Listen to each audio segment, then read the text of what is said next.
This is the flagship store of the French luxury goods manufacturer Louis Vuitton, and you might be able to see there are people queuing outside. Social distancing is being followed. It's got to be said that across most of Paris that is the case. When you're out on the streets, people do keep their distance. When you go into a shop, you've got to wear a mask. There is alcoholic gel that is put on people's hands before they're allowed to enter. But it was very different scenes on Monday when hundreds of people flocked to the Canal Saint-Martin, and there was videos emerging of them drinking by the Seine with their friends, sharing food, embracing each other, which then led to the police going in and asking everybody to leave. They were given a stern warning that this could lead to a rise in the infection level here in the French capital, something that the authorities are desperate to avoid. Now, as an additional step, the Interior Minister has banned the consumption of alcohol all along the River Seine.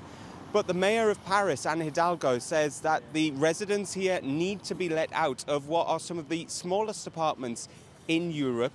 She says that they need to be allowed to go to parks, to gardens, and allowed to live a little bit more freely.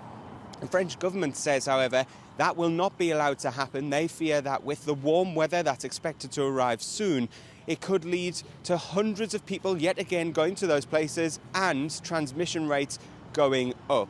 Now, it's very difficult in some parts of the city to maintain a social distance, especially if you're on a early morning train that's coming from the poorer suburbs. There is limited space on the platforms, there's limited space inside the train carriages. So we've also seen the mayors of some of these suburbs calling on the transport authorities to put on extra trains to try to make sure that people can maintain the social distancing. So it's a very, very fine balance, Rosie.